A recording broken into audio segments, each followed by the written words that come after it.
please sit here in the rows.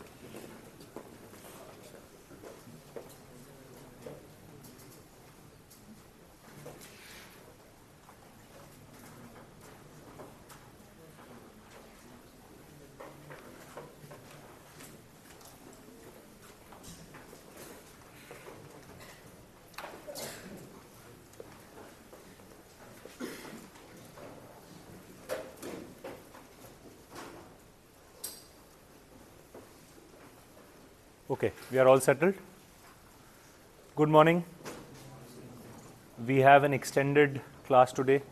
I'll be taking back-to-back lectures today from 8 to 9 and 9 to 10. And the topic that we will discuss and learn about today is the management of depression and anxiety. These are the commonest mental disorders that we now see around us. Unfortunately, even in our institute, we have students who are struggling with these conditions. There is still some amount of taboo associated with these conditions, which there shouldn't be. These are mental illnesses, just like we have illnesses of the body, these are illnesses of the mind.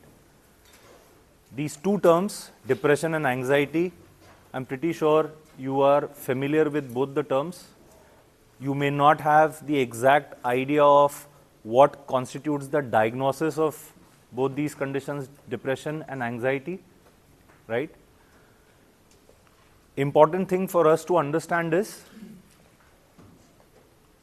what could be the possible reasons behind people suffering from depression and anxiety. So I'll just put up the outline of the topic. So starting with what is depression? Trying to understand it. There are types of depression and there are diagnostic criteria of depression. To understand the possible pathophysiology, we have to look at some of the theories that have been propagated for causing depression as well as anxiety.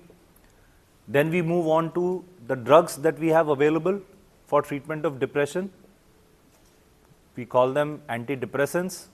Similarly, we also have drugs for anxiety.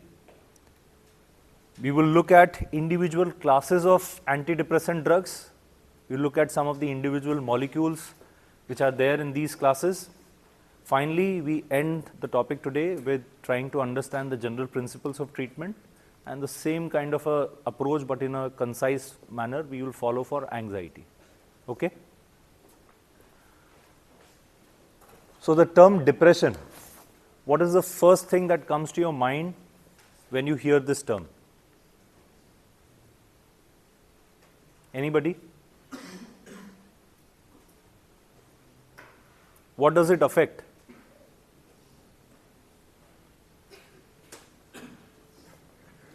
We all sometimes just use the word loosely in our daily lives, that I feel depressed. It's so depressing. What are you referring to? What are you referring to? Aren't you referring to your mood? We commonly refer to our mood. So when we have a low mood, we tend to call it a depressed mood, right? What else? Do you think other than mood, there could be other things which are influenced or affected by a condition like depression?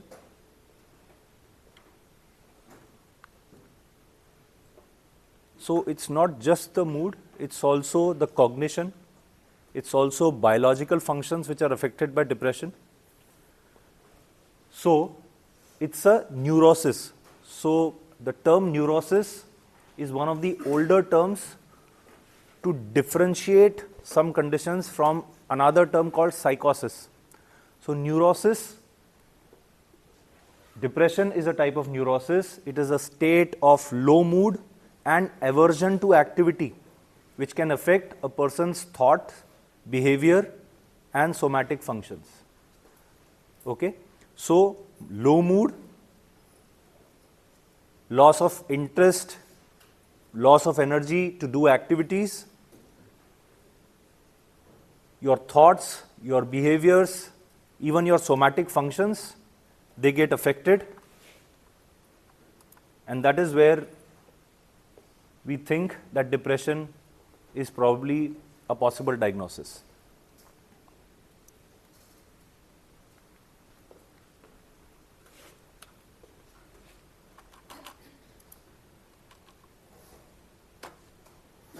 Okay, so depression and anxiety, they are much more prevalent than we probably think. Some estimates say that across the world there is a lifetime prevalence of 15% of depression and anxiety, and these two together are now referred to as common mental disorders or CMDs. Okay? Severity can range from mild, where the patient or the person is almost normal, to severe, where there may be psychotic features of depression as well. This can cause a lot of disability, morbidity, and at times also lead to death because of acts like suicide, as well as we see that depression is more common in people who have other major comorbidities. So the deaths could be due to those comorbidities as well. If you look at the disorder per se, it's a heterogeneous disorder, which means it has many components inherent in it. There are not a single or two or three symptoms, but a whole list of symptoms which can be considered as core symptoms of depression.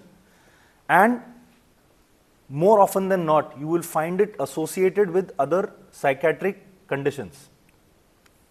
Anxiety being the most common. There could also be OCD. You all know what is OCD? What is OCD? Obsessive compulsive disorder.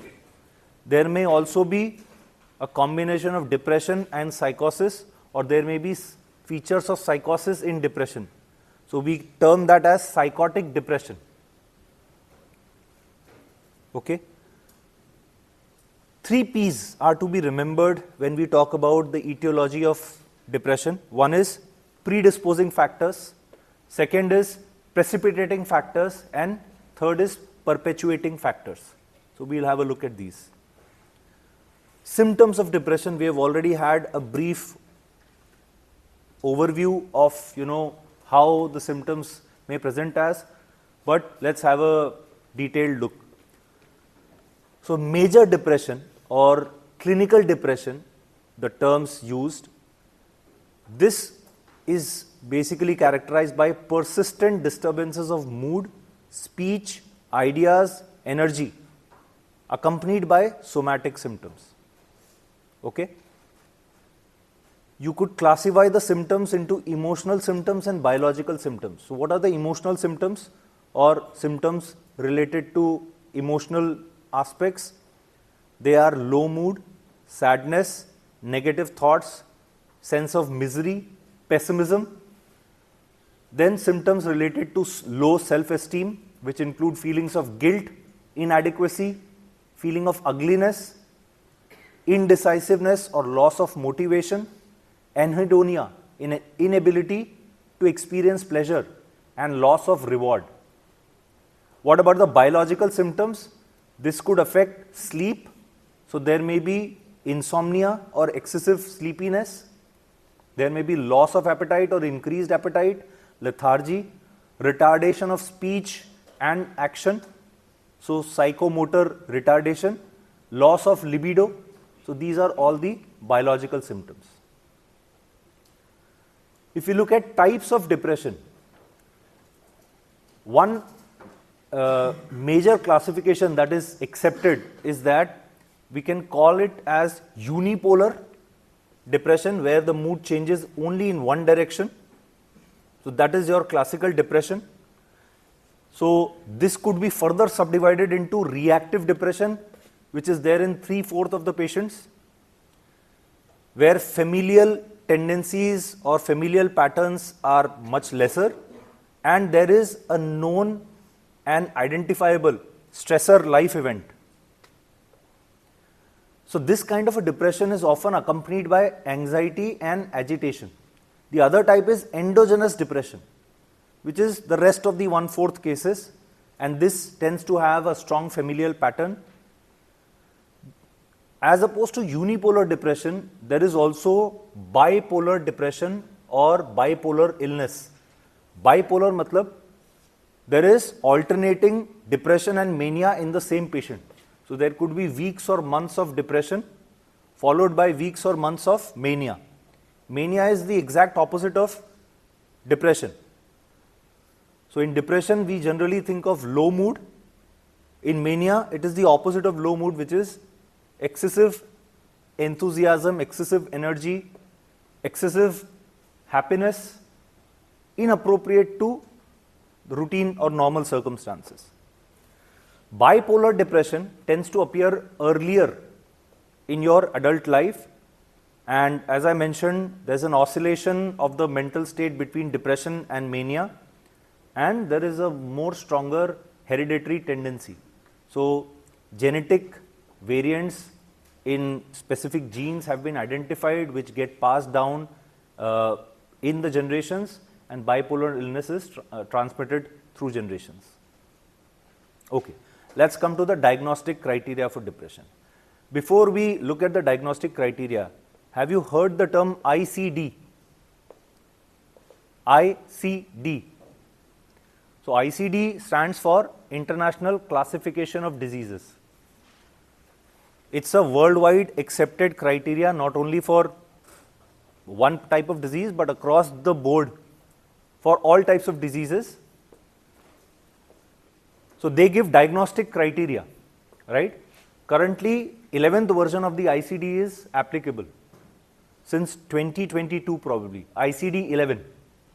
Okay. Similarly, there's another thing called as DSM. Have you heard of DSM? So Diagnostic and Statistical Manual. So this is more used in North America. So they have given diagnostic criteria for depression. ICD gives diagnostic criteria for all types of diseases. DSM is basically a psychiatrist's Bible. So they talk about psychiatric conditions only. Okay. So there are diagnostic criteria given by both these tools, ICD-11 and DSM. Current version is 5. With the recent ICD, now both the diagnostic criteria are almost similar, almost parallel, with minor differences. So we don't need to bother that much about differences in the two. Key symptoms as per ICD-11, because it is accepted more worldwide. Key symptoms are two things. One is depressed or low mood. Second is markedly diminished interest or pleasure in activities. कुछ करने की इच्छा नहीं होती है, कुछ करके अच्छा नहीं लगता है. ठीक है? So that is the literal understanding of this. Along with this, the definition of depression as per ICD-11 is that the person should be experiencing at least 5 symptoms on most days for most of the time for at least 2 weeks. So what is the threshold for the persistent symptoms to be there? How long? It is 2 weeks, and it should be present on all the days, and during the day those symptoms should be present almost all the time. If this is the case, then a patient can be diagnosed as having major depression or clinical depression. But how many symptoms have I provided till now? Only 2. Criteria says how many symptoms? At least 5. So there are obviously more symptoms. What are those symptoms? So these are the total 10 listed symptoms.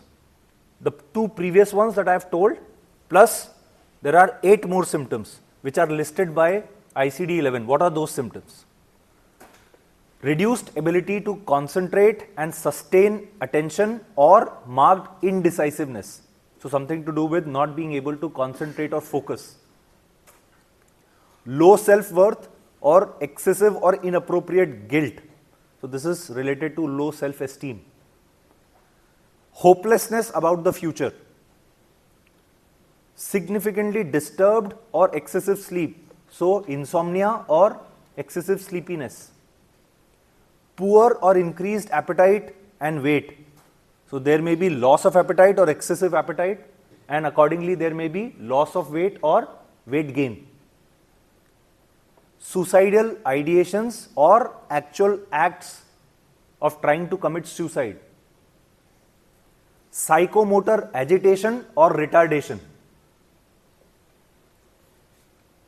Finally, a feeling of having reduced energy or fatigue, थकान, हर समय थकान. ठीक है? So how many symptoms for 2 weeks? 5 symptoms for 2 weeks. Any of the 5 symptoms. So this is now the worldwide accepted criteria for diagnosis of depression. Severity of depression: mild, moderate, severe. ठीक है? One of the ways of trying to classify depression in terms of its severity is on the basis of number of symptoms. So this 4 symptom is basically from DSM-4, DSM-5, where 4 symptoms are necessary for diagnosis. So if there are 4 symptoms, we can call it mild depression. If there are 5 to 6 symptoms, it is called as moderate depression. And if there are 7 or more symptoms, it is severe depression. Okay? So this is when you go into DSM-5, and as per DSM-5, 4 symptoms are necessary for diagnosis. As per ICD-11, 5 symptoms. So I will skip this. It is similar to ICD-11 now. Okay. So types of depressive disorders. We saw that unipolar depression could be there, bipolar depression could be there. Within unipolar, you have reactive depression and you have endogenous depression. What else could be there? So now we are talking about depressive disorders which are other than major depression or clinical depression. So essentially what all we have been discussing about and the drugs that we will discuss about, we'll keep focus on major depression or clinical depression. But there are other types of depressive disorders. So the first thing about clinical depression is that it is generally found to be more in females compared to males. Then you have different types of depression like psychotic depression. There is a term called persistent depressive disorder, dysthymia, melancholic major depression, premenstrual dysphoric disorder. This could also be peripartum dysphoric disorder, seasonal affective disorder, substance or medication induced depressive disorder, and depressive disorder due to another medical condition, a chronic medical condition. So these are other types of depressive disorders. We will not go into the details of this. Let's try to understand the causation of depression. And this is very important to understand, because if you understand this, only then you will be able to grasp the mechanisms of actions of various antidepressant drugs and why and how those drugs are effective in depression. Okay? The most propagated theory or the most widely popular theory behind depression is the monoamine theory. So this was proposed way back in 1965. So what, almost 60 years back, by a scientist called Schildkroft. Now, the monoamine theory basically says that depression is an outcome of functional deficit of monoamine neurotransmitters, particularly 2 neurotransmitters, serotonin and noradrenaline or norepinephrine. So a deficit of these 2 neurotransmitters is what leads to depression. Okay. It is also mentioned that this deficit is at certain sites in the brain. So it is not a generalized deficit across the brain. So areas like hippocampus, amygdala, certain portions of the cortex. So if there is a decrease of noradrenaline and 5-HT or serotonin in these sites, you get depression. And mania is the opposite, when there is an excess of these neurotransmitters. Okay? The biggest evidence for this actually comes from pharmacological.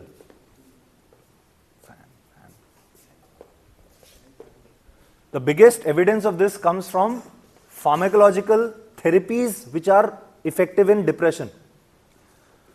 So what we have seen is those drugs which are able to increase serotonin or norepinephrine in the brain are able to provide antidepressant effect. Simple hai? Drugs which enhance serotonin and noradrenaline neurotransmission in the brain provide antidepressant effect. Okay? This is very important to understand, because when you go to the drugs, you will find that the main classes of drugs, they all act in some way to increase either serotonin or norepinephrine or both. For example, let me just tell you the names of the classes, you will understand yourself. So the most commonly used class of drugs for antidepressants is selective serotonin reuptake inhibitors, SSRI. The name indicates its mechanism. Selective serotonin reuptake inhibitor. Okay. Another important class is SNRI. So that is serotonin norepinephrine reuptake inhibitors. To just simplify it to you, both serotonin and norepinephrine, when they are released into the synaptic cleft, there are specific transporters called serotonin transporter and norepinephrine transporter, which take the neurotransmitters which are released back into the neuron. So the neurotransmission is stopped because the neurotransmitters are taken in. So if you inhibit these transporters, you are inhibiting the reuptake from the synaptic cleft. When you are inhibiting the reuptake, you have more of serotonin and or norepinephrine in the synapse. So you have increased neurotransmission due to serotonin and norepinephrine. That is the basis of the effectiveness of these drugs in depression. So there have been attempts to try and find more direct evidence linking serotonin and norepinephrine directly with effects of drugs, but we have not found results other than clinical evidence, pharmacological evidence. Okay. Some evidence is there that the neurotransmitter system downregulation in terms of 5-HT1A receptors, alpha-2 receptors which are autoreceptors, and there is an increased MAO enzyme activity. MAO enzyme के बारे में क्या पता है आपको? What is MAO? It is monoamine oxidase. What does it metabolize? It metabolizes monoamines, particularly norepinephrine and dopamine. Some extent of serotonin metabolism also happens. So this enzyme activity is increased in depression. Okay. But there are obviously some holes which have been punched into the monoamine theory. What are those? First is, there is no clear distinction between norepinephrine and 5-HT or serotonin. As in, we can't really pick out that patients will respond better to which, serotonin reuptake or norepinephrine reuptake. Second issue is, it is very clearly seen that the direct effects of the antidepressant drugs, they can occur very quickly, within minutes to hours.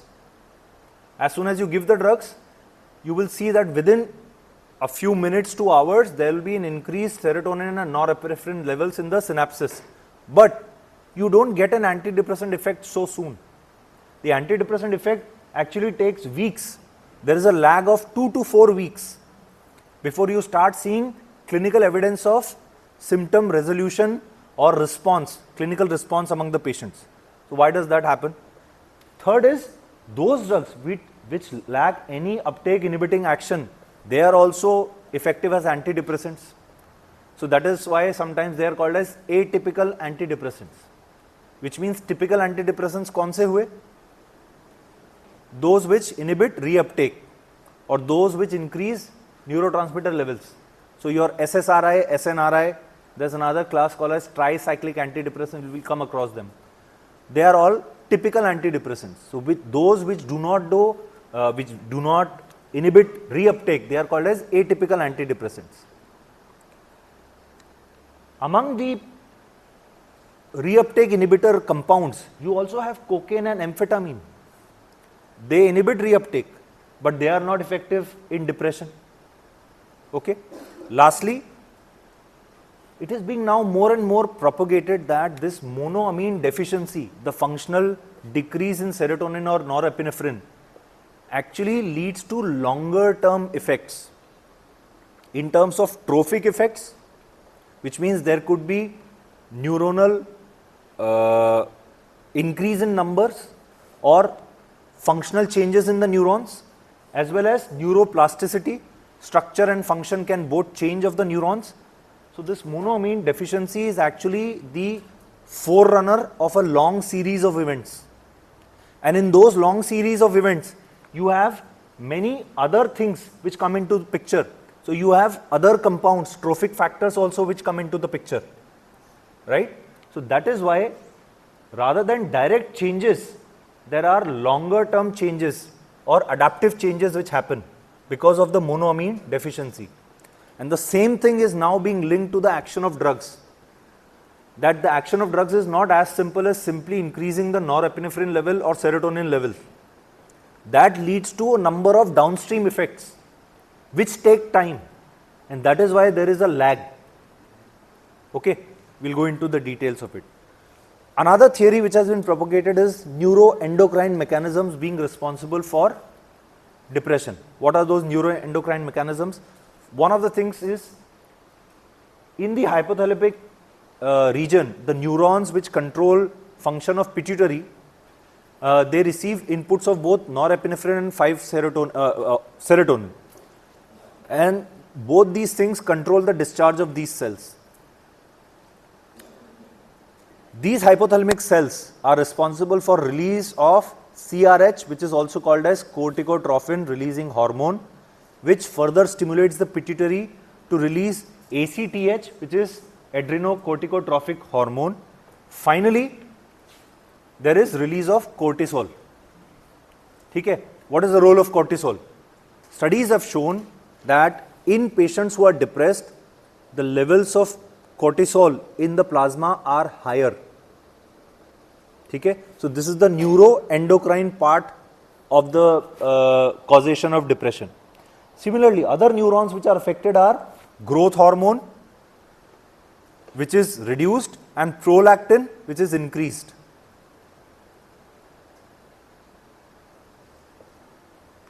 So a newer postulation is that could it be that CRH hyperfunction along with monoamine hypofunction together could be causing patients to be depressed?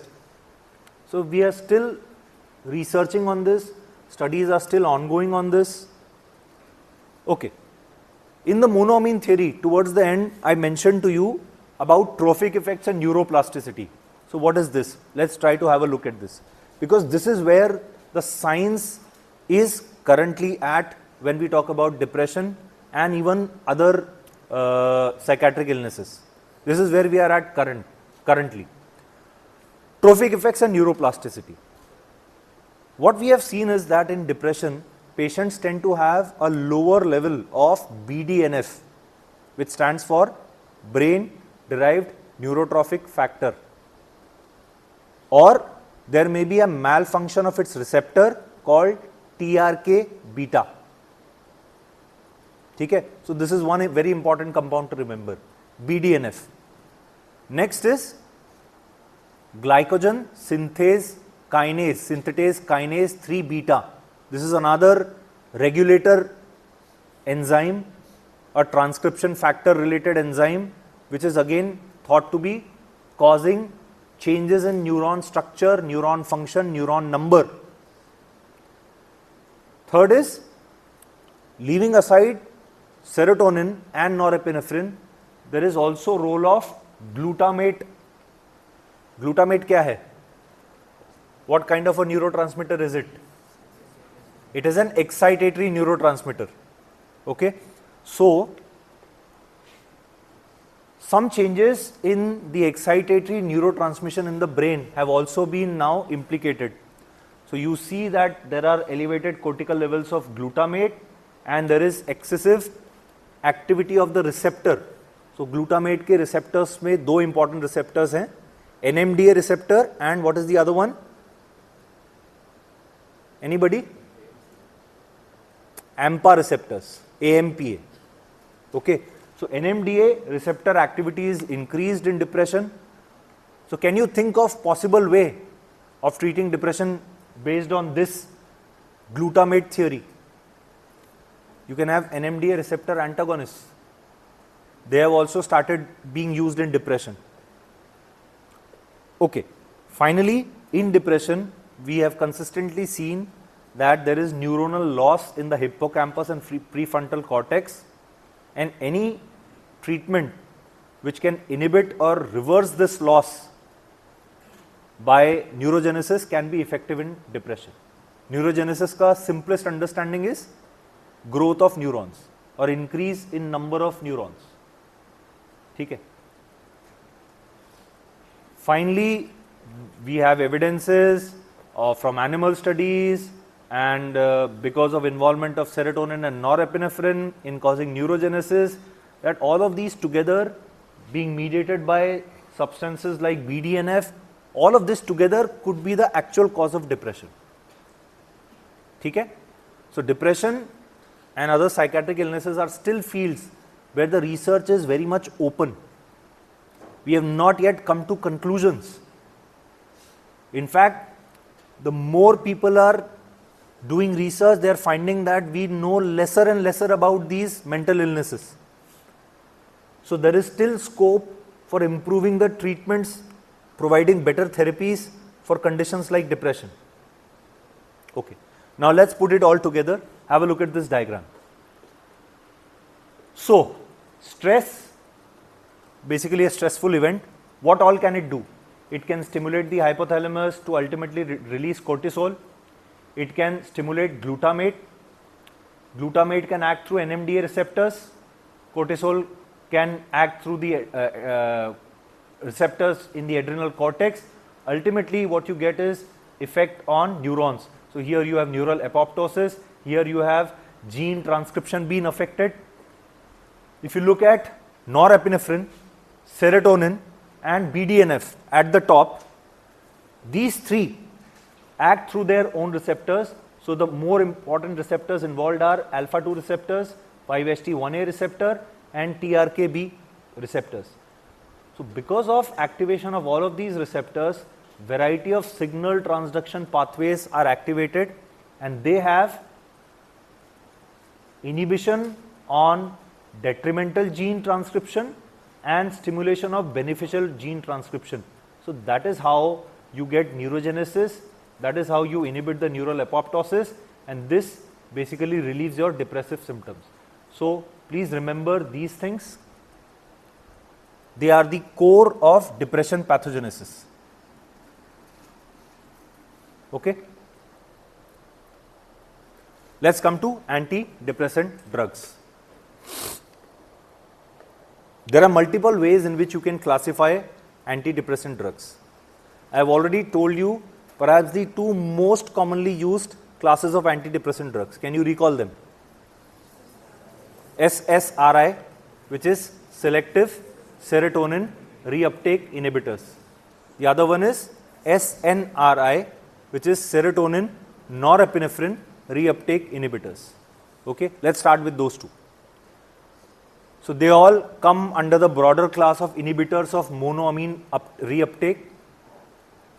SSRIs, which are the drugs: fluoxetine, fluoxamine, paroxetine, sertraline, citalopram, escitalopram. These are the 6 core SSRI drugs. At one point of time, this drug, fluoxetine, this is the oldest SSRI which got approved for the first time in US way back in the 1980s. For a long period of time, fluoxetine, which in the US is known by the brand name of Prozac. Prozac. This was the highest selling drug in the United States. It is still among the top 3 or top 5 drugs, highest selling drugs. SSRIs as a class are very widely used. It's not as widely used in India because we don't have that much of a diagnosis of depression being made. Doesn't mean that depression is not as prevalent in India as other countries. We just don't have those kind of data available. In AIIMS Bhopal, because we are running a few studies in psychiatry, particularly on depression and anxiety, they are pharmacogenetic studies, we know which are the most commonly prescribed drugs. Escitalopram is the #1 drug prescribed in our OPDs. Sertraline is another very commonly prescribed drug. Paroxetine, fluoxamine, they are all relatively less prescribed. So I would say escitalopram and sertraline, these are the 2 most commonly prescribed drugs. Okay. Does this mean that there are significant differences in these drugs? No. In terms of their clinical effectiveness, in terms of their tolerability or adverse effect profile, they are all pretty similar. There have been no significant differences in head-to-head comparisons between these drugs. Okay. So the considerations are clinical experience of the physician and patient's responsiveness. One very important thing with antidepressants, not just SSRIs but other antidepressants, is also that patients respond variably to different molecules within the same class. Within SSRIs itself, somebody may have a better response to one SSRI compared to another. Somebody may have more adverse effects to one SSRI compared to another. Same thing with other classes also. So there is a lot of what we call as inter-individual variation or variability in response. And when I say response, it is both clinical response in resolution of depression and suffering adverse effects. Both things are there. Next is SNRI, selective serotonin norepinephrine reuptake inhibitors. Which are the drugs? There are 4 drugs currently available. Venlafaxine, desvenlafaxine, which is a derivative as the name suggests, duloxetine and milnacipran. Okay. Out of these, again in our settings and perhaps in most settings, venlafaxine is quite popularly prescribed. Okay. What do you think is the comparability between SSRIs and SNRIs? Actually, the SNRIs were developed thinking that if we have a selective reuptake of both serotonin and norepinephrine, we may have an improved clinical effect. There is some evidence of mild improvement in clinical effect or response with SNRIs, but it is not significant, it has not been proven conclusively. So by and large, for practical purposes, both are almost equally effective. Tolerability wise also, they stand almost similar. SNRIs may have some adverse effects lesser than SSRIs, but then they have their own adverse effects which may not be there in SSRIs. So we'll have a look at those. Before SSRIs and SNRIs came, the only good class of antidepressants that was available was the classical old antidepressants called as tricyclic antidepressants or TCAs. Still available, but now they are second line drugs.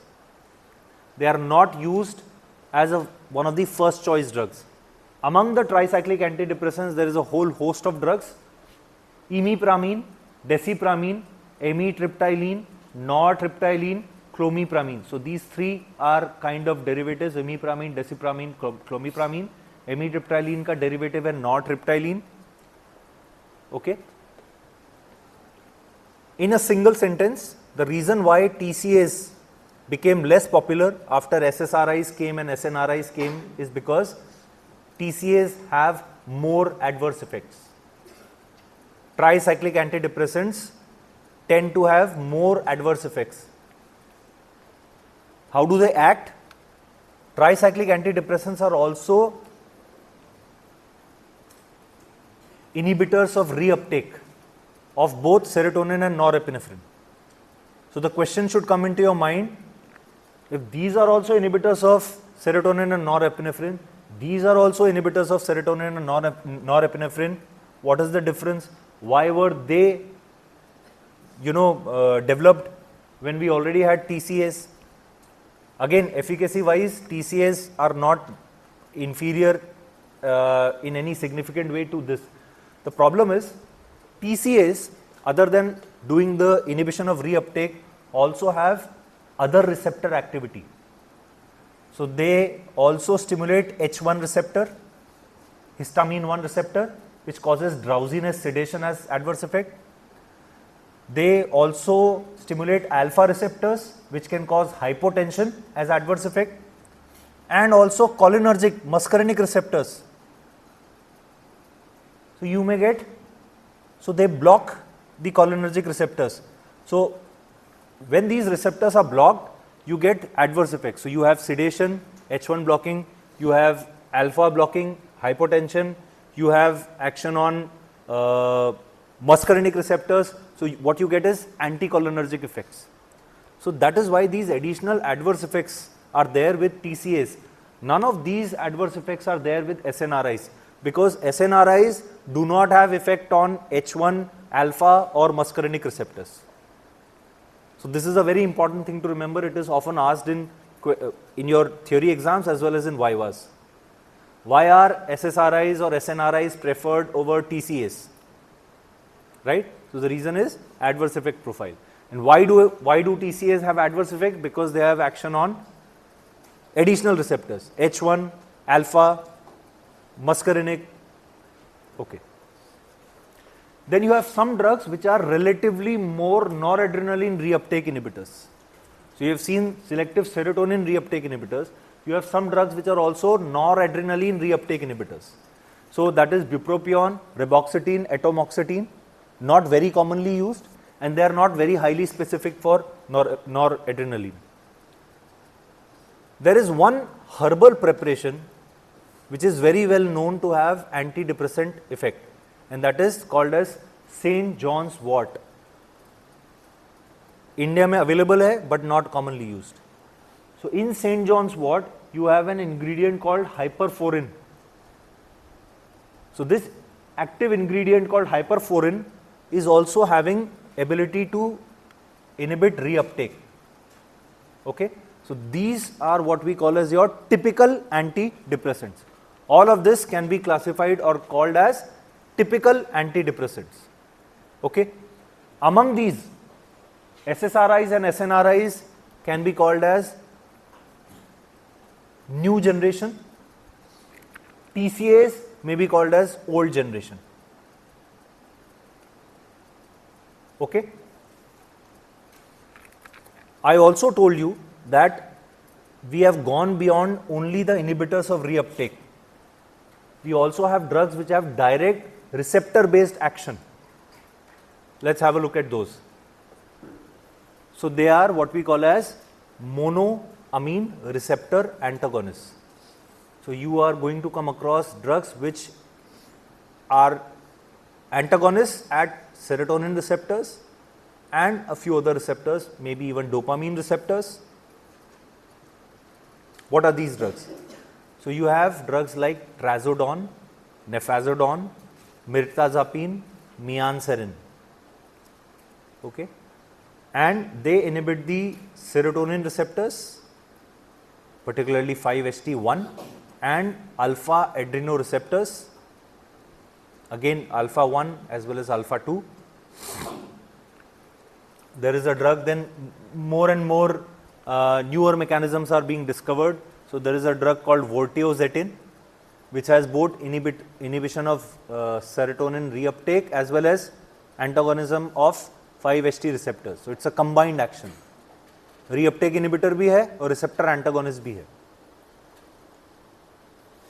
MAO के बारे में we had discussed, monoamine oxidase enzyme. We have inhibitors of this enzyme which are useful for depression, because by inhibiting this MAO enzyme you will decrease the degradation of both serotonin, norepinephrine, dopamine and those compounds. So you will have more of these compounds, and we want to increase the level of these compounds, right? Monoamine oxidase inhibitors, also known as MAO inhibitors. You could have non-selective inhibitors like phenelzine phenylcypromine, not used much. Then there is a drug called as moclobemide, which is a reversible MAO-A selective inhibitor. So this is the one which is more commonly used for depression. What is the other MAO? It is MAO-B. Have you read Parkinsonism yet? No. So the MAO-B inhibitor like selegiline, rasagiline, they are used for Parkinsonism. MAO-A inhibitor, reversible MAO-A inhibitor, moclobemide, is used for depression. MAO-B inhibitors like selegiline, rasagiline are used for Parkinsonism. Finally, some drugs which are actually antipsychotics, and among antipsychotics also you have typical and atypical. Those that block dopamine receptors are typical antipsychotics, and those which block receptors other than dopamine, particularly 5-HT receptors, they are atypical antipsychotics. Among antipsychotics, some of the atypical antipsychotics like aripiprazole, its derivative called brexpiprazole, quetiapine, olanzapine, they are all useful for depression, not by themselves, not alone, but as adjunct or add-on therapy to SSRIs or SNRIs in specific situations. Okay? So this is all of your antidepressants. Just to recap, you have SSRIs, you have SNRIs, you have tricyclic antidepressants, there are some norepinephrine reuptake inhibitors, then you come to receptor antagonists, antagonism on 5-HT and alpha receptors, then you have MAO inhibitors, finally you have atypical antipsychotics, and there are newer drugs which are now coming out, which we will discuss towards the end of our session today. Okay. NMDA, we had talked about it. So we have now antagonists of NMDA. General anesthesia has been taught to you. Okay. Have you heard or have you come across the drug ketamine? Right. Ketamine is an NMDA receptor antagonist. Okay. So ketamine itself has been successfully tried for depression, and one of the derivatives of ketamine called S-ketamine, ketamine, S-ketamine, which is an S enantiomer of ketamine, it is also approved for treatment of depression. Okay. In fact, NMDA receptor antagonists like ketamine, S-ketamine have led to coining of a new term. All of these antidepressants that we have seen, the classical antidepressants, they are not fast acting, they are not rapid acting, they take time to act. It takes 2 to 4 weeks for their effects to show. Whereas with NMDA receptor antagonists like ketamine and S-ketamine, effects are, antidepressant effects are being obtained within hours. So that has led to the coining of a new term called rapidly acting antidepressants.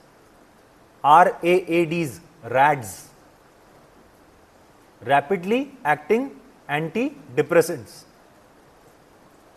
Okay. What about non-drug therapies for depression? Are you aware of any non-drug therapies?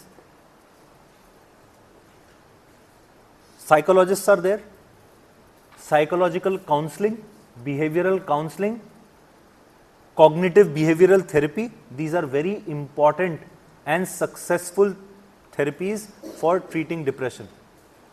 But generally non-pharmacological measures would be restricted to mild depression, maybe mild to moderate depression. When patient has moderate or moderate to severe depression, it is better to start treatment with drugs It can be supplemented with non-pharmacological measures. So what are these non-pharmacological measures? As I said, CBT or cognitive behavior therapy is the most recognized term.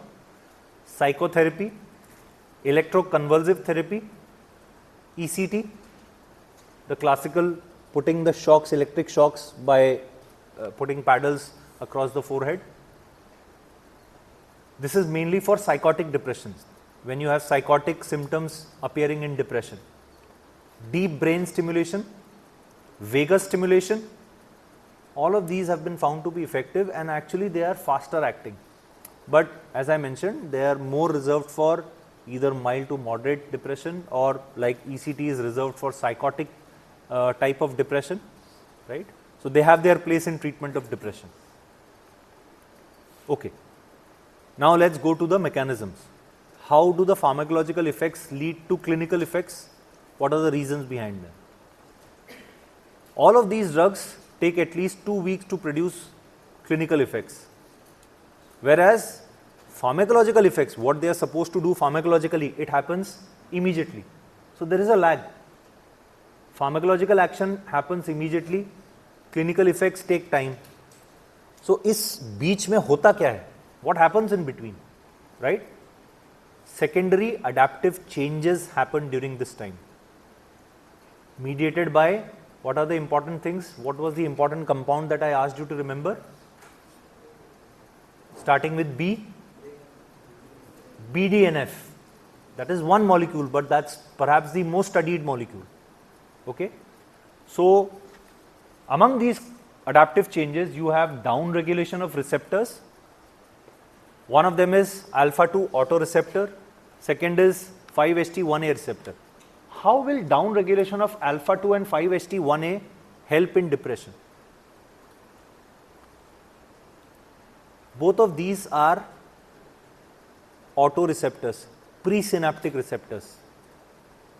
Okay, and they are presynaptic inhibitory receptors. What does that mean? When they get stimulated, what will happen? Decrease in serotonin and norepinephrine neurotransmission. So if you are down regulating it, इनका number आपने कम कर दिया, तो you are releasing the inhibition, you are decreasing the inhibition, so you are increasing the neurotransmission. Okay, so this is one of the things which happens with these drugs. Next is neurogenesis, neuroplasticity and neurogenesis due to trophic effects of factors like BDNF. So that is also a very important adaptive change which takes time to happen, and this is happening particularly in the hippocampus, prefrontal cortex, in the amygdala of the brain. So other than BDNF, there is also something called as CREB. CREB stands for cyclic AMP response element binding protein. It's a transcription factor. It directly affects gene transcription. Then you have the FOS family and nuclear factor kappa B, another transcription factor. So number of downstream signaling molecules and pathways have been identified. So all of this is happening, and that is why it is taking time for the actual clinical effects to appear. Okay. Okay. Now have a look at this diagram. So we are looking at site of action of antidepressants at the noradrenergic and serotonergic nerve terminals. This is presynaptic membrane, this is postsynaptic membrane. You have norepinephrine, ये क्या है? This is vesicle. It is released from the vesicle into the synaptic cleft. Now it is supposed to go and act on alpha-1 receptors. It is supposed to go and act on beta adrenergic receptors, right? It is taken back into the neuron, into the vesicles with the help of NET, which is nothing but norepinephrine transporter.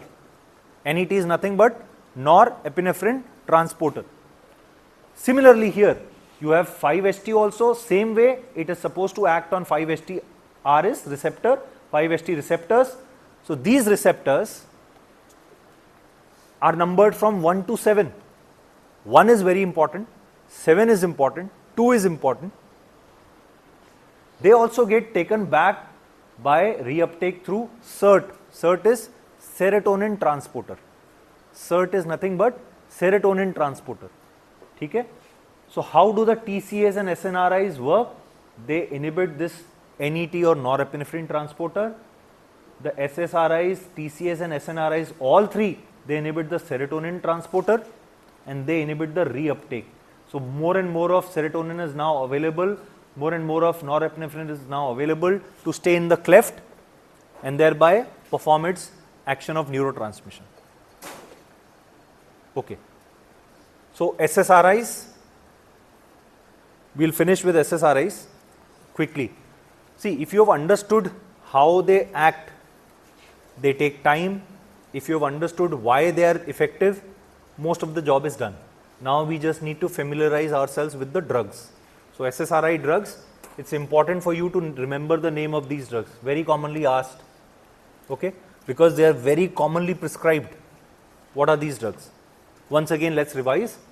Fluoxetine, fluoxamine, paroxetine, sertraline, citalopram, escitalopram. Okay? They have selectivity for the serotonin reuptake because they have selectivity for the SERT, which is the serotonin transporter. Generally, they are started at the expected therapeutic dose. They have much lesser adverse effects and they are less dangerous in overdose, lesser compared to whom? जो older antidepressants थे, which is mainly tricyclic antidepressants. Okay. What about severe depression? May be less effective alone in treating severe depression. Other than depression, they are also the drugs of choice for generalized anxiety. So जब आप anti anxiety drugs पढ़ोगे तो वहां पर भी SSRIs आएंगे. Okay, then they are also useful for, they are the in fact drug of choice for OCDs, which stands for obsessive compulsive disorders. So SSRIs become drug of choice for three important conditions. क्या क्या? Depression, anxiety and OCD. ठीक?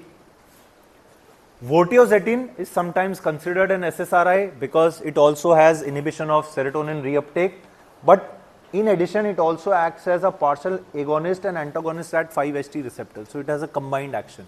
The drug is vortioxetine. Okay.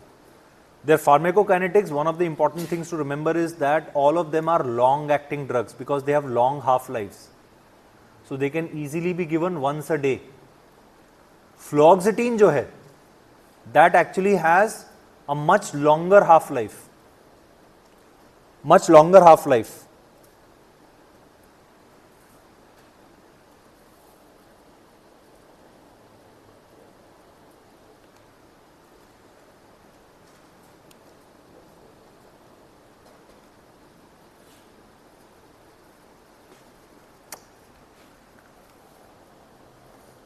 You know, stand up.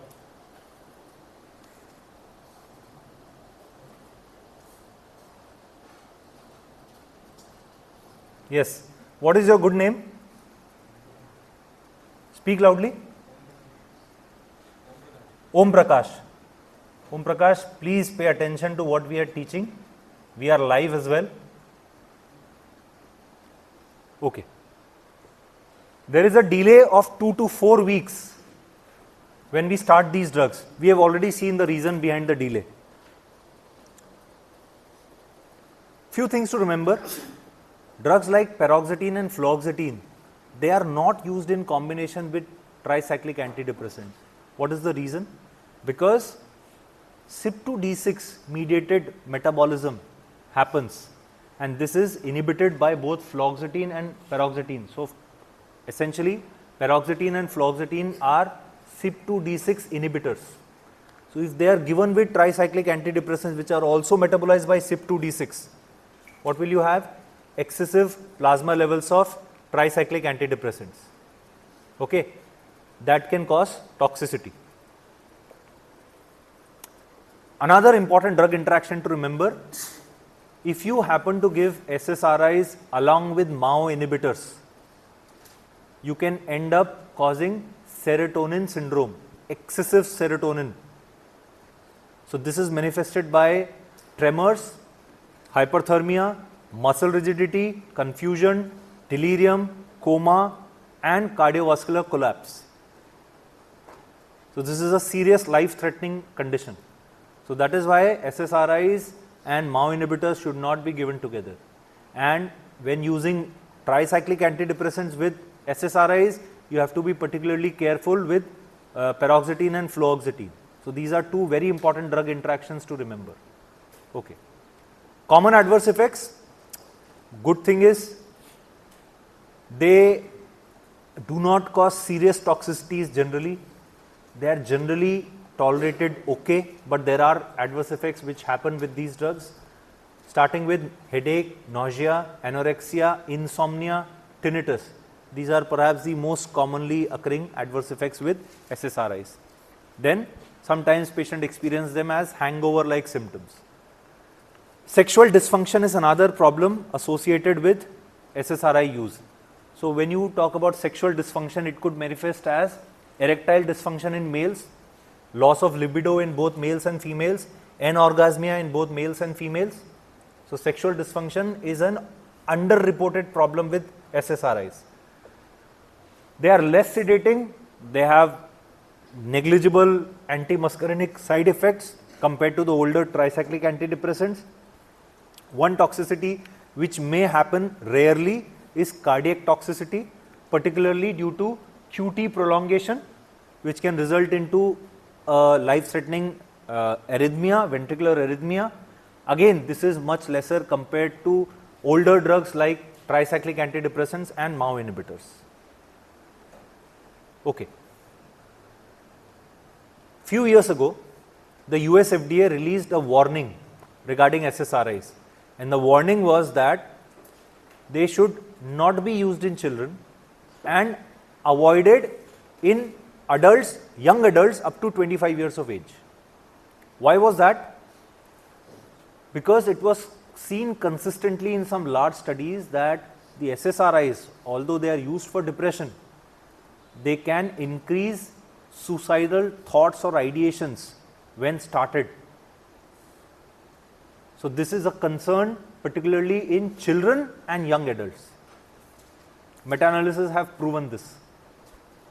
Sometimes there have been reports of people being excessively aggressive or violent after starting SSRI treatment. What happens if you suddenly stop the SSRI? Or let's say you are giving fluoxetine at a dose of 80 milligrams and suddenly you have reduced it to 20 milligrams.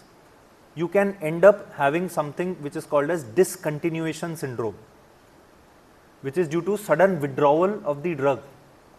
So this could manifest as shivering, anxiety, dizziness, headaches, and an electric shock-like sensation. Okay? So you have to be careful when stopping SSRIs, you must taper it off. Okay? Additional uses, tell me, other than depression. I have already told you two important uses, anxiety and OCD. These are the two very important uses, but there are other uses also.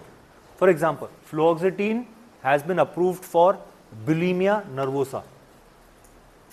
Anybody knows what is bulimia nervosa? Excessive eating and then purging it out through vomiting. Paroxetine and sertraline have been approved for PTSD. What is PTSD? Post-traumatic stress disorder.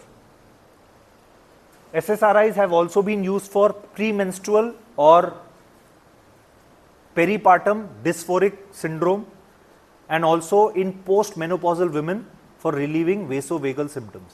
So these are the additional uses of SSRIs. Okay? SNRIs, nothing specific or major about these drugs other than the fact that they are selectively inhibiting the reuptake of both serotonin and norepinephrine. SERT पे भी काम करते हैं और NET पे भी काम करते हैं. and they don't have additional receptor action. What are the drugs? Let's revise. Venlafaxine, desvenlafaxine, duloxetine, milnacipran. Duloxetine के नाम में dual आ रहा है. So it is both norepinephrine and serotonin. Okay. They are popular as SSRIs, little more expensive. Their popularity in the beginning was because of reports or expectation that they would be better than SSRIs in clinical response, as well as having low side effect profile. But honestly, till date, the evidence is not that strong. In terms of their mechanism, they are similar to TCAs, tricyclic antidepressants, but they do not have the additional receptor activities of TCAs which cause adverse effects. Okay. Venlafaxine 5-HT reuptake करता है along with NET, but it is less selective compared to, less selective for 5-HT versus noradrenaline than the SSRIs. It can cause some adverse effects like nausea, nervousness, sweating, dose-related hypertension. So venlafaxine and hypertension is a problem. So in people who are hypertensives and who develop depression, you should not give venlafaxine because it can itself increase blood pressure. Arrhythmias, the risk is rare. Venlafaxine is metabolized to desvenlafaxine, which has greater NA or noradrenaline reuptake inhibition.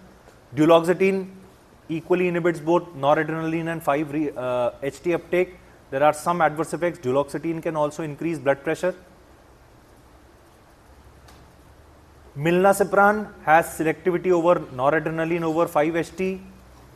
Milnacipran is approved from myalgia. So hypertension is actually one of the issues seen with across the class for most of the drugs. So in hypertensive patients, by and large, you should avoid SNRIs. Levomilnacipran. Okay, fine. So this is the last slide, after which we will take a break. Pharmacokinetics based pharmacogenetics.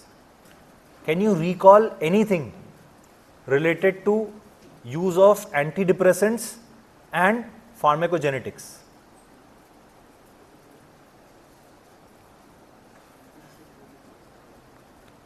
CYP, correct.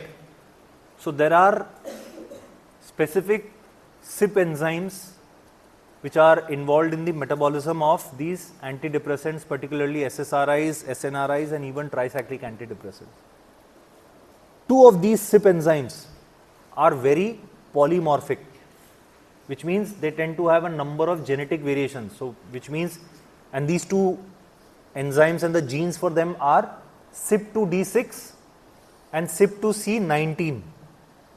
2D6 and 2C19, which means if I were to take a blood sample from all of you and do a genetic analysis of your CYP2D6 gene, in probably 10 to 20% of you, there may be some genetic variations which may make you a non-normal metabolizer, which means you are not a normal metabolizer of CYP2D6 or CYP2C19. You may be a ultra rapid metabolizer, you may be a poor metabolizer, you may be an intermediate metabolizer, and that affects the metabolism of drugs, and that affects the effectiveness of the drugs and the adverse effects of the drugs. So we have clear recommendations for CYP2D6 and CYP2C19 in guidelines for some of the SSRIs and SNRIs. For CYP2D6, ultra rapid metabolizer, there are guidelines regarding paroxetine, vortioxetine. For poor metabolizer, again paroxetine, vortioxetine, fluoxamine, venlafaxine. Ultra rapid metabolizer, citalopram, because it is CYP2C19, and here also these drugs. So at this point of time, you may not want to remember this, but pharmacogenetics will become more and more a part and parcel of your routine clinical practice. So शायद जब तक आप लोग clinical practice में establish होगे, you will have to keep in mind pharmacogenetics and information related to drugs and their gene interactions. ठीक है? Okay. I think we'll just take a small break now for 5 minutes, and then I'll continue after 5-7 minutes. If you want to go out, please go out.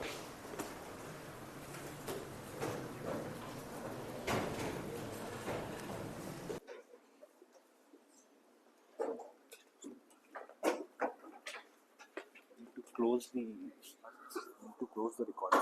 Ask somebody to come. उसको बुला के लेके आए.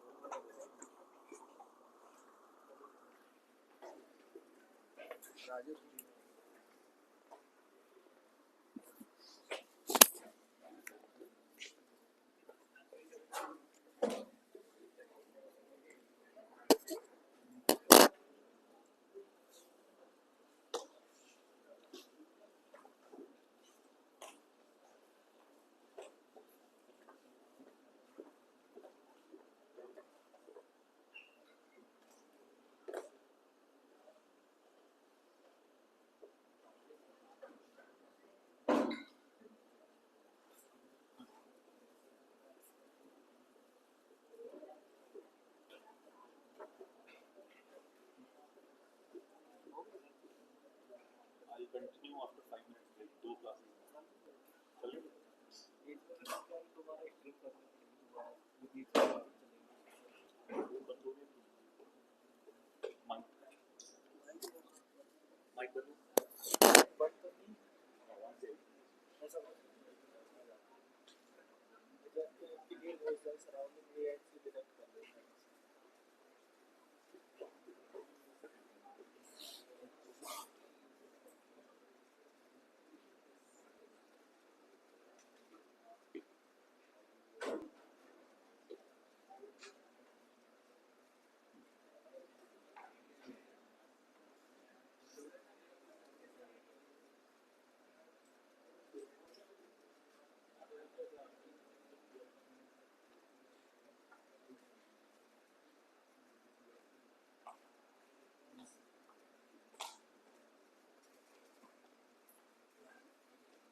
Okay, please settle down. Let us restart.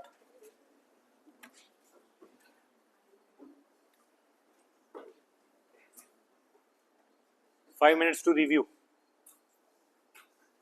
Okay, I've got some questions based on what we have gone through to just help you revise.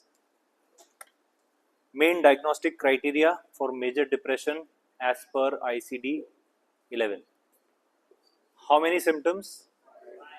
For how long? 2 weeks.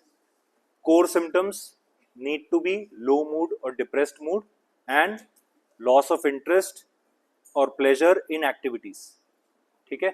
That is your diagnostic criteria. Why is there a lag period of 2 to 4 weeks before clinical response is seen with initiating treatment for depression with SSRIs? Because although the neurochemical changes happen immediately, the secondary adaptive changes which underlie the clinical effects take time, and these include neurotrophic effects, neuroplasticity mediated by factors such as BDNF. What are the other uses of SSRIs? Anxiety, OCD,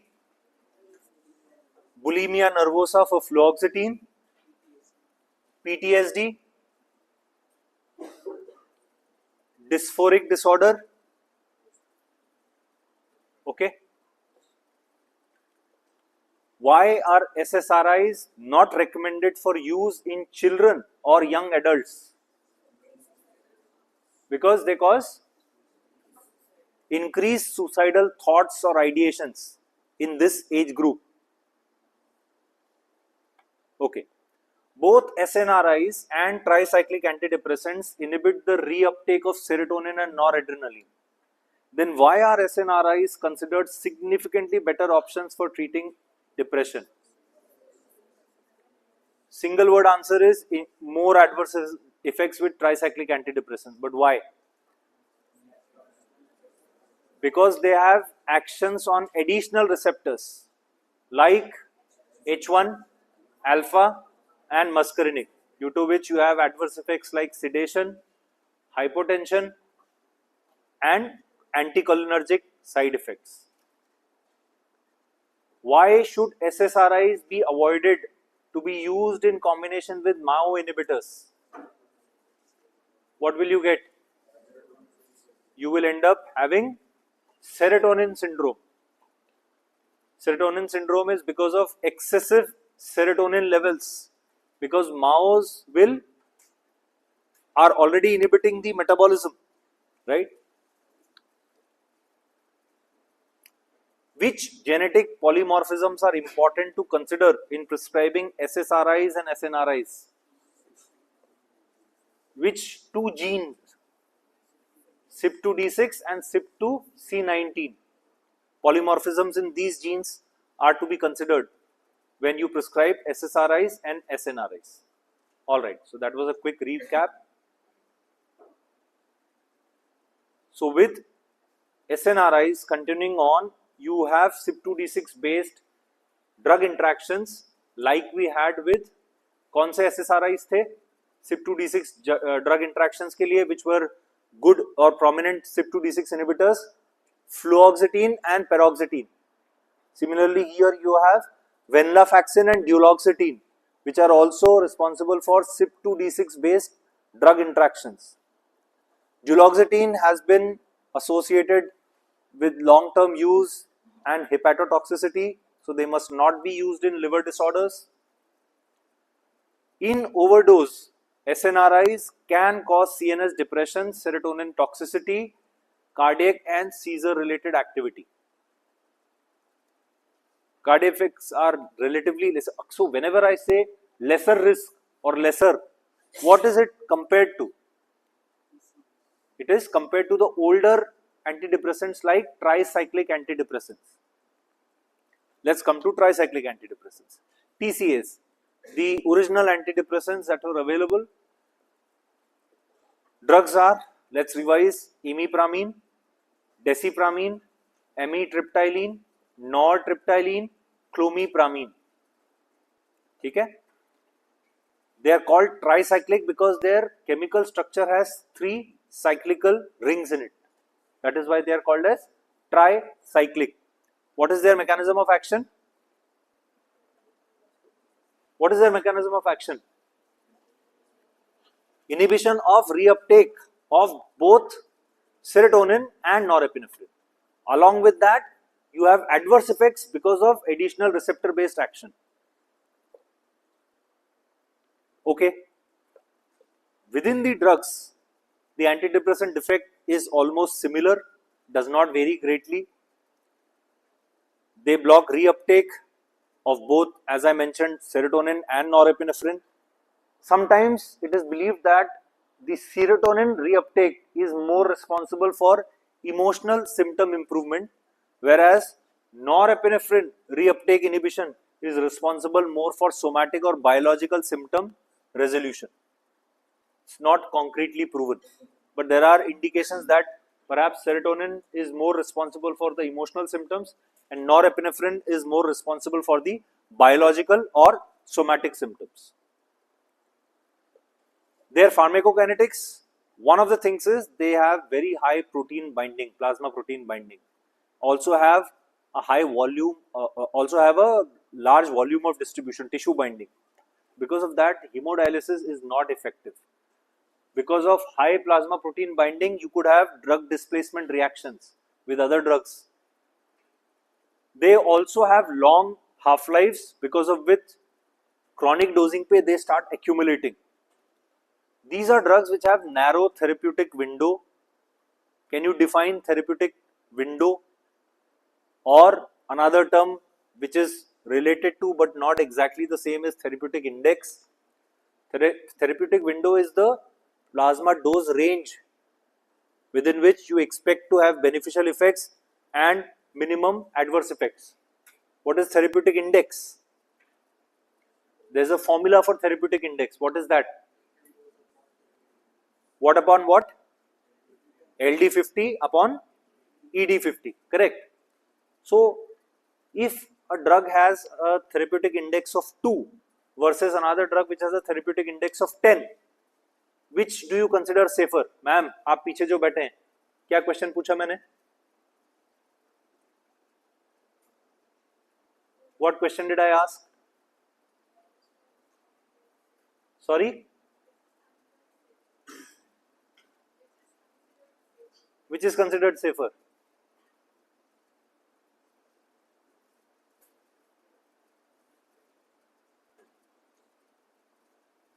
What is your name? So, therapeutic index 2 versus therapeutic index 10, which is safer? 10 is safer, correct? Why? Therapeutic index of 10 means the LD50 is 10 times more than the ED50. So, you have a much larger dose range. Therapeutic index of 2, it means LD50 is only 2 times that of ED50. So, your dose range is much lesser. ठीक है? Okay. The adverse effects are the major issue with tricyclic antidepressants because they affect other receptors, right? Like SSRIs, tricyclic antidepressants are also useful for other conditions, but not as useful as SSRIs. So, for OCD, clomipramine has been used.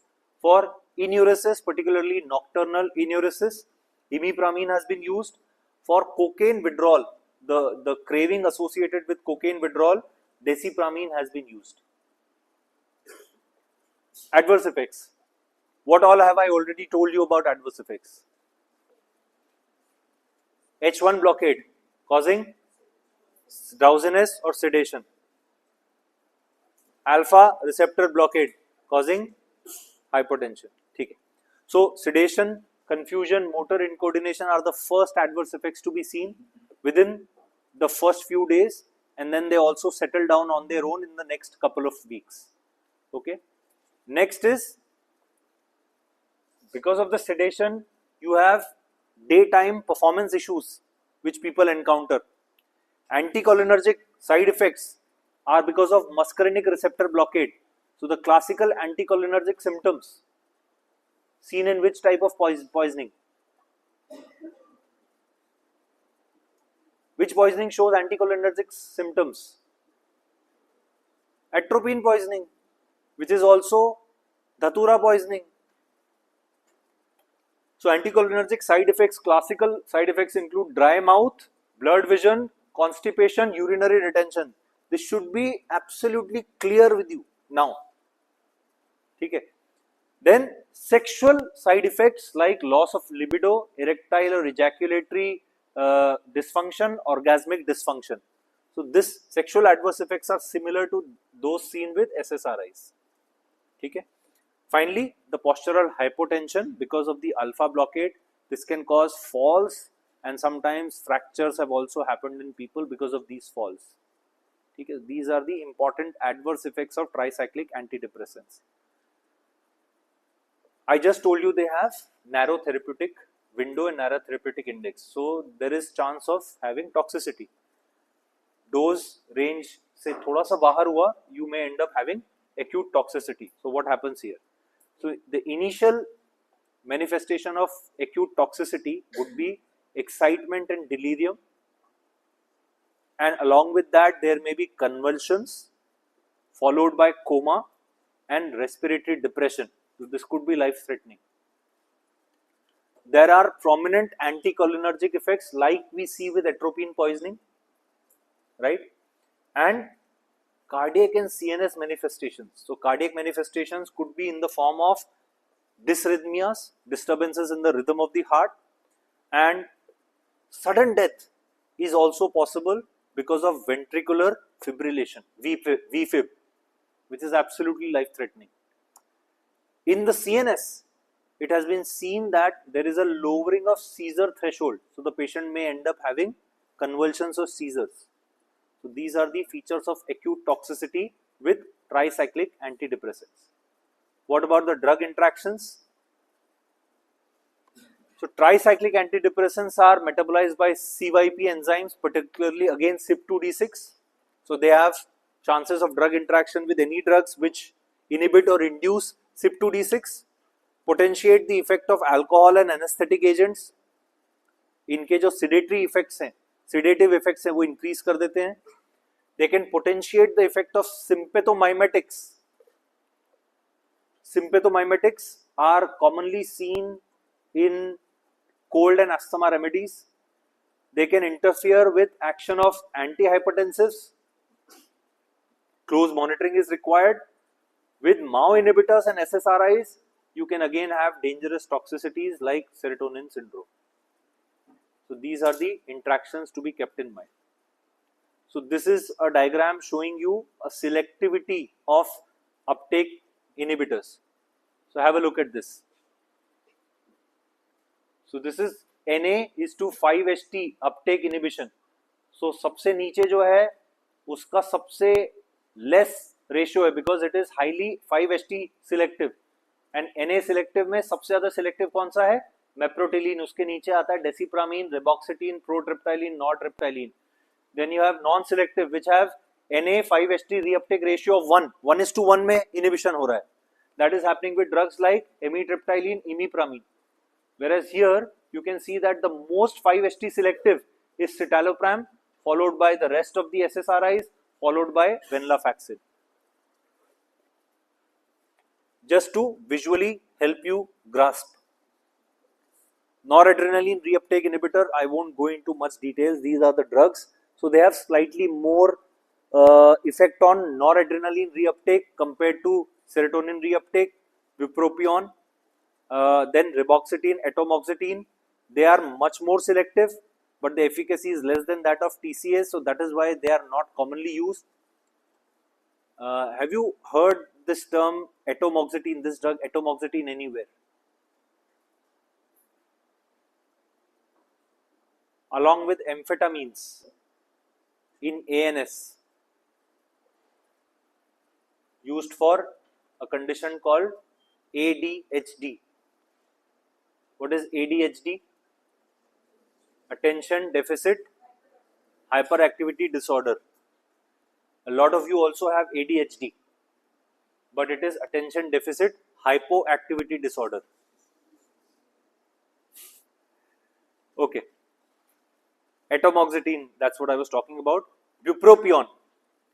Bupropion has a specific indication of use in smoking cessation, nicotine dependence को treat करने के लिए it is useful. It is actually a very good drug, bupropion. Now we come to the atypical antidepressants. So please remember that the terms typical and atypical are actually more applicable to antipsychotics. We have a very clear designation of typical antipsychotics and atypical antipsychotics. This term atypical antidepressants is not as applicable here. We don't call SSRIs and SNRIs and tricyclic antidepressants as typical antidepressants. It's just that these drugs are called atypical because they do not mainly act by reuptake inhibition. So they act by receptor action, receptor based action. So mirtazapine, it blocks which receptors? Alpha 2 and 5-HT2, 5-HT. So 5-HT2 and 3 both are blocked. Advantage with mirtazapine is it causes minimum sexual side effects. But it shows H1 blockade, histamine 1 receptor blockade that can cause drowsiness and sedation. There are also problems related to increased appetite, weight gain and lipid abnormalities.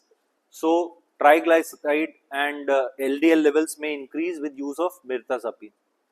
Next is trazodone and nefazodone, both are analogs. 5-HT2A and 5-HT2C antagonism plus some reuptake inhibition.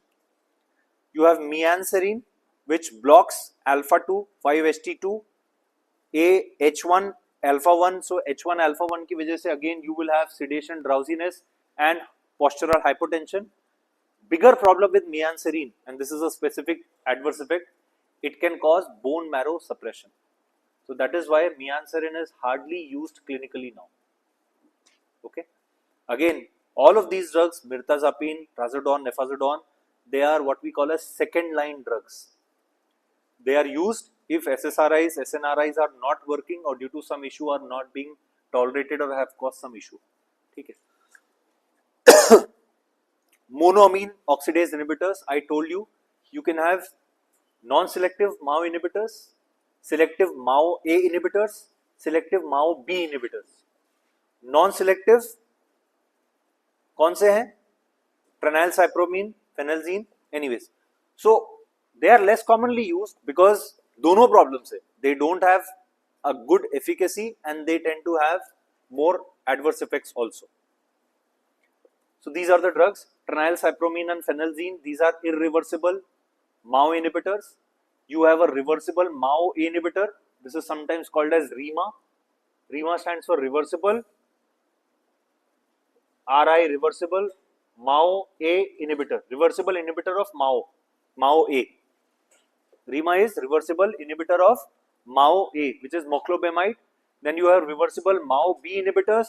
Drugs like selegiline, rasagiline, where are they used? I told you. Selegiline, rasagiline, MAO B inhibitors, where are they used? Parkinsonism. They are used in Parkinsonism. Okay. What else do we know about MAO inhibitors? So one of the things is MAO A and B tend to have selectivity for different neurotransmitters. MAO A has a more preference for 5-HT or serotonin, whereas MAO B, the preferred substance is dopamine. And that is why this is useful. MAO B inhibitors are useful in Parkinsonism because essentially Parkinsonism की pathogenesis में you have dopamine deficiency, right? Here MAO A, why are they useful for depression? Because serotonin is being increased by MAO A inhibition. Okay. I have told you this in the beginning also that there are theories being worked upon whether MAO activity abnormalities are also responsible for causing depression. Okay. So MAO A inhibition gives you antidepressant activity as well as the adverse effects associated with MAO. Right. With these drugs also the same issue is there. The rapid effect is there biochemically, pharmacologically, but the clinical effect is delayed. Because at the end of the day, even with MAO inhibitors, आप कर क्या रहे हो?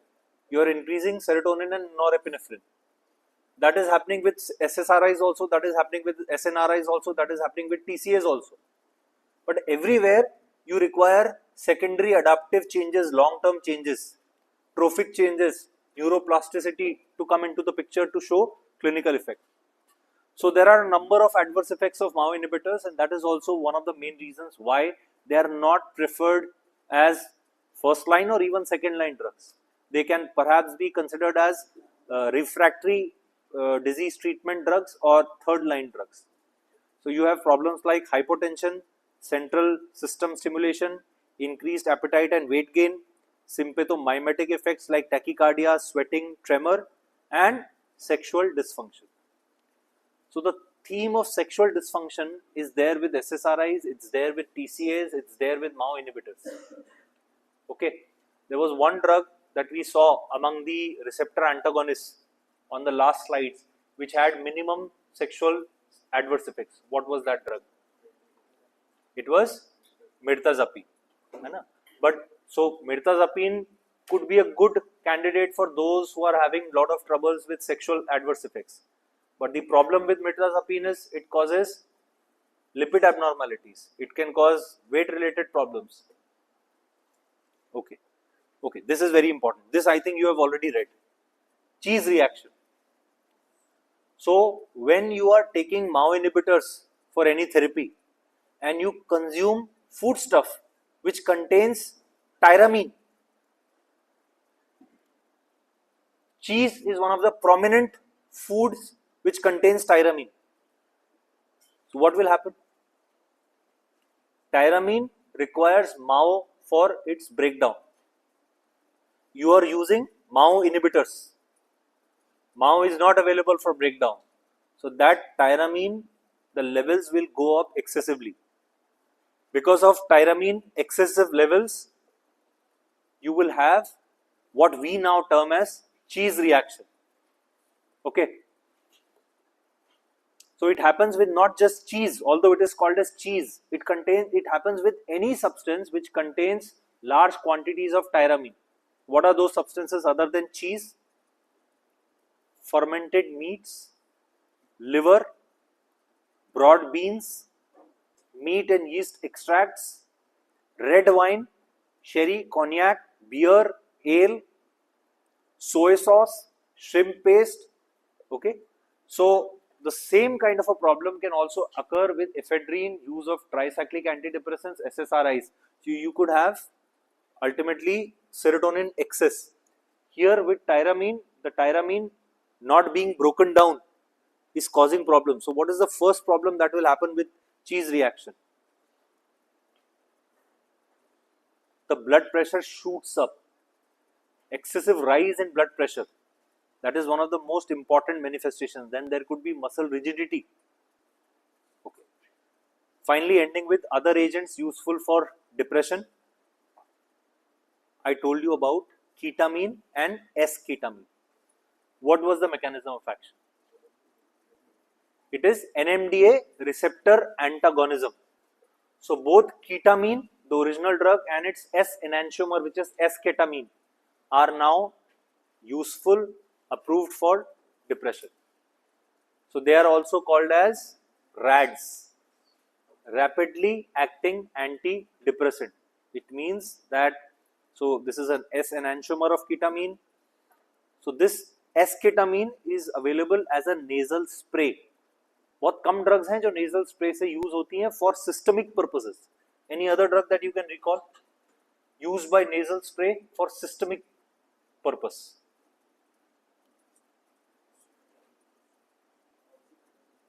Oxymetazoline does not have systemic use, no. Oxymetazoline तो nasal decongestant है. Desmopressin, calcitonin, ठीक है, okay. Then you have S-ketamine now, which is used as a nasal spray What is the frequency? It can be used once or twice weekly for treating resistant depression. That is its current indication. अब ये भी एक term है, treatment resistant depression. This is now termed as TRD. TRD is treatment resistant depression. Definition which is most accepted for treatment resistant depression is that when you have used drugs belonging to two different classes of antidepressants and the patient has not responded, then it is called as treatment resistant depression. Most commonly, what do you think would be those two classes? Yes, SSRIs and SNRIs. Most likely the first two classes would be SSRIs and SNRIs. Patient has not responded even after use of both the classes, then you call it treatment resistant depression. Ketamine itself can also be used for depression through an IV infusion. How does it act? Ketamine as well as esketamine, it is a competitive, it's a non-competitive NMDA receptor antagonist. Key part is this: the effects with esketamine have been obtained, clinical effects have been obtained within hours. So it is rapidly acting and it is sustained effect. Single nasal spray can have antidepressant effect for 2 weeks. That is why, what is the dosing frequency? You can take it once a week or even once in 2 weeks. So it is rapid and sustained effect at low doses. This is also very important. If you start using ketamine at doses which are generally used in anesthesia, you will have so many adverse effects. Ketamine के साथ what is the first thing which is associated? Ketamine के साथ किस type का anesthesia होता है? What is that term? It is called dissociative anesthesia. Do we want dissociative anesthesia for treating depression? No. So we use it at low dose. Okay. Even at low dose, initial adverse effect is that there is some dissociative effect which then settles down because you are using only a low dose, followed by there may be unpleasant effects like nausea, vomiting, dizziness, diplopia. So anyways, this is not routinely used. This is for treatment resistant depression. The trouble is, as soon as ketamine saw success, scientists have tried other NMDA blockers for depression. One of the blockers which has been tried in clinical trials is memantine. It is also an NMDA blocker, but that has failed. So there are question marks whether it is actually the NMDA block or some other activity of ketamine which is giving prominent antidepressant effects. Okay. Another class of compounds which have recently come into the picture are called as neurosteroids. Neurosteroids. So steroidal substances found in the brain. So one of the compounds which has been developed is brexanolone, also known as allopregnanolone. So this drug comes with two names. It is actually a GABA receptor modulator. So for the first time, यहाँ पर क्या था? Glutamate blocking with the NMDA. Here now shifted to GABA. So the drug is brexanolone. This is one of the multiple choice questions.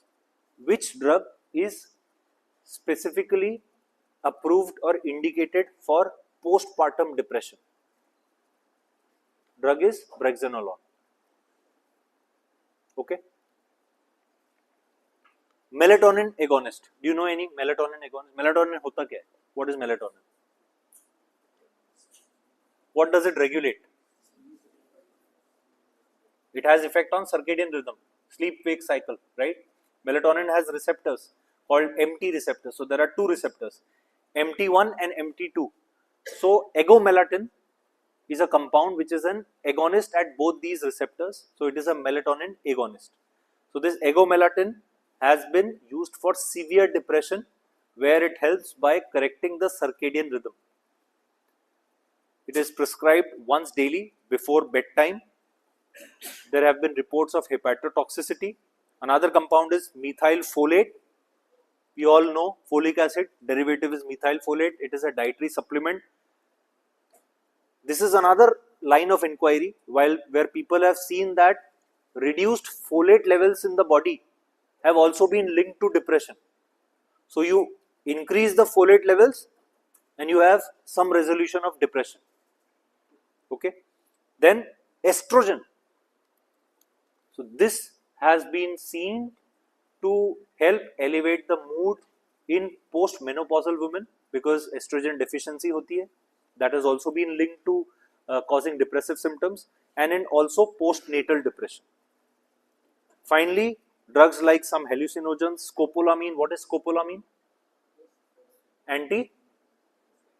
Anti-muscarinic. Scopolamine कहाँ use होता है? Motion sickness. Yes, hyoscine, scopolamine. It's used in motion sickness. So this has also been tried for depression with some degree of positive results. Then anti-inflammatory drugs. This is a very interesting current line of inquiry which is going on. So why anti-inflammatory drug for depression? One theory which I didn't mention in the beginning, which is now again being worked upon, is that depression may also be caused by something called as neuroinflammation. Inflammatory processes going on in the parts of the brain. Okay? And that is reflected in some sort of systemic inflammation as well. So the idea is, by giving anti-inflammatory drugs, you can control that neuroinflammation and provide beneficial effects to the patient. So one of the compounds which has been tested for depression is celecoxib. Tell me, what is celecoxib?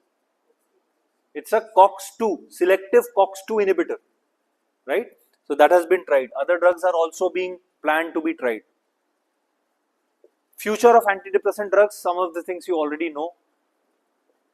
Broad spectrum monoamine reuptake inhibitors, perhaps drugs which inhibit reuptake of serotonin, norepinephrine as well as dopamine. Then drugs which have reuptake inhibition plus receptor agonism, antagonism. ये आ चुका है already एक. Which is that drug? Yes. Anybody else? What is that drug that we talked about which causes both receptor action as well as reuptake inhibition? Starts with V. Vortioxetine. Vortioxetine. Then we already have NMDA receptor antagonist. Which one? NMDA receptor antagonist. S-ketamine. Ketamine. AMPA receptor is also being worked upon. Purinergic receptors. GR2 cortisol receptors. Melanocyte inhibition factor. GABA receptors. GABA पे act करने वाला भी हमने अभी एक drug देखा. What was that? Approved for postpartum depression. Brexanolone. Then direct action on signal transduction pathways like BDNF, GSK, TNF alpha, all of this are at different levels of research right now. Okay? Already know this. Anxiety, you know, bipolar depression, smoking cessation, bupropion. Yes, this is a very important use of tricyclic antidepressants. Neuropathic pain. Any condition that you can recall which is commonly associated with neuropathic pain. Neuropathy. It's a complication of a common disease that we see now. Diabetes. Diabetic neuropathy mein tricyclic antidepressants like nortriptyline, amitriptyline are widely used to help patients alleviate the neuropathic pain. Okay, so that is an important use. All of the other uses I have already told you. OCD should also be added here, obsessive compulsive disorder, where SSRIs are as well as SNRIs are drugs of choice.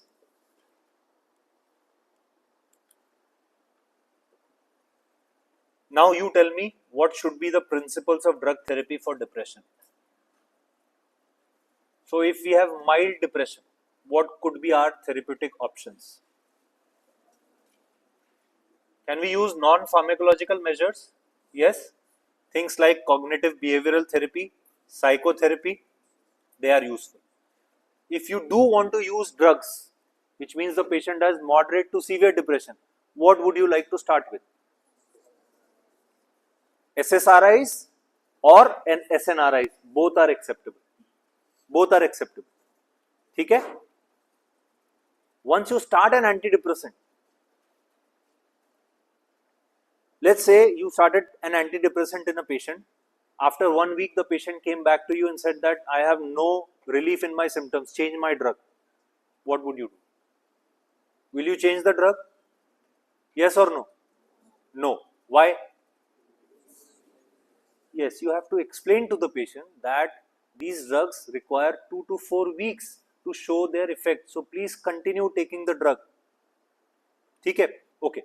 What if the patient after 1 week of initiating any of your SSRIs or SNRI, whatever you have started, comes with complaints of intolerability, not being able to tolerate the drug, having excessive adverse effect, whatever it may be, excessive headache, excessive nausea, vomiting, whatever, what will you do? Should you change the drug now? Yes, you should change the drug now. What can you change to? Suppose you were giving an SSRI. What can you do? You can give an SNRI. Okay. Can you not give another SSRI? You can give another SSRIs because there is a lot of variation in acceptability as well as treatment responsiveness to the same class of drugs. Okay? So those are some of the things. Let's have a look at it. Okay, so mild depression, you have already confirmed it that non-drug measures can be used. For moderate depression to severe depression, drugs are advisable. We need to understand that there are delayed effects and inconsistent effects. You may need to combine therapy. Efficacy is still limited. So it's not like a magic wand that you start an antidepressant and just like that, depression will completely settle down.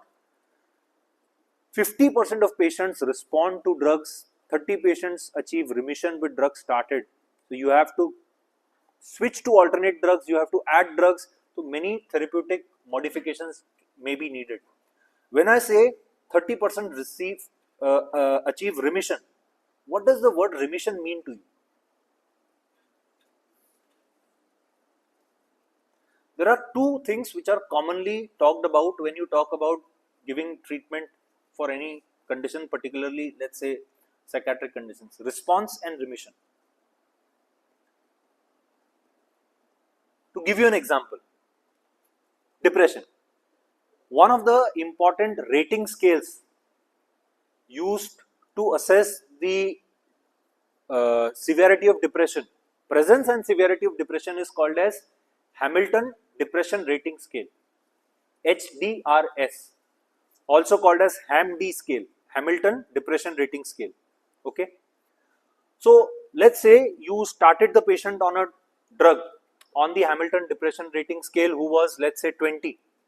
20 on Hamilton Depression Rating Scale is moderate to severe depression. Response is defined as reduction by 50% from the baseline score. That is response. Remission is achieving a non-disease state. So HDRS पे 7 तक it is considered normal. Up to 7 it is considered normal. So patients need to go below 7 on HDRS to say that they have achieved remission. Remission matlab disease has now converted into a normal state. So that is remission. Okay. So only 30% of patients achieve remission. They get relief of symptoms. They get reduction in severity. But achieving remission is difficult in depression. Okay. What else? कितने समय तक therapy देना चाहिए? Debatable है, but some general guidelines are there. For example, if there is a single episode of depression, therapy should continue for minimum of 6 to 9 months. Okay. If there are recurrent episodes have happened previously also, are happening now also, then you need to give a long term maintenance therapy for at least 2 years. ठीक है, this is clinically decided. Adjunctive drugs, and they're actually very commonly given. One of the most common things with depression that occurs is anxiety. So along with antidepressants you may need to give anxiolytics. हम anxiety के बारे में probably in the next week session पढ़ेंगे. But anxiolytics, one of the prominent anxiolytics are benzodiazepines. SSRI तो हैं ही, benzodiazepines are also good anxiolytics.